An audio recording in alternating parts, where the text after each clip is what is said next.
Bonjour à tous et bienvenue dans cette chaîne L'eau pour tous, cette chaîne qui est dédiée à tout ce qui tourne autour de la ressource en eau. Dans cette vidéo, nous allons répondre à une question que beaucoup d'entre vous vous posez, qui est de savoir est-ce que l'eau du forage est potable. Restez jusqu'à la fin pour avoir la réponse à cette question. Alors, est-ce que l'eau du forage est automatiquement potable? La réponse c'est non.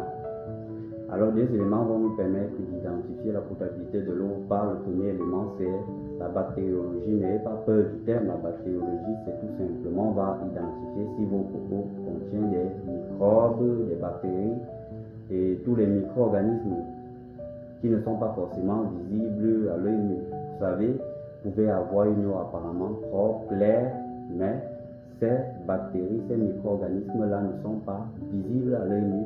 Et la plupart du temps, ils vous causent beaucoup de dommages, notamment la typhoïde, constamment, le choléra, la dysenterie et plein d'autres infections intestinales dont vous n'êtes pas forcément au courant, mais elles peuvent être dues à la qualité de l'eau que vous consommez. Et le deuxième élément qui va nous permettre de juger de la potabilité d'une eau ou pas est la chimie de votre eau. Cette eau-là contient des éléments chimiques invisibles à l'œil nu bien évidemment, mais qui peuvent vous causer du tort. Alors je vais citer quelques éléments pour vous démontrer. Le premier élément, lorsque vous avez une eau très concentrée en fluor, il faut absolument être alerté. Il ne faut pas consommer une eau qui a un excès de fluor parce que lorsque vous consommez cette eau sur la durée, elle va endommager vos dents et vos os. Le deuxième élément, on peut avoir du fer ou bien du manganèse. Lorsque vous avez une eau très concentrée en fer ou en manganèse, déjà vous allez le ressentir au niveau du goût. Vous avez une eau qui a un goût métallique, vous avez une eau qui a un goût métallique et le deuxième élément qui va vous permettre de savoir si vos poupons a du fer ou pas, vous avez constamment des taches au niveau de vos habits ou bien de vos installations sanitaires. Ça peut être dans les toilettes, vous avez des traces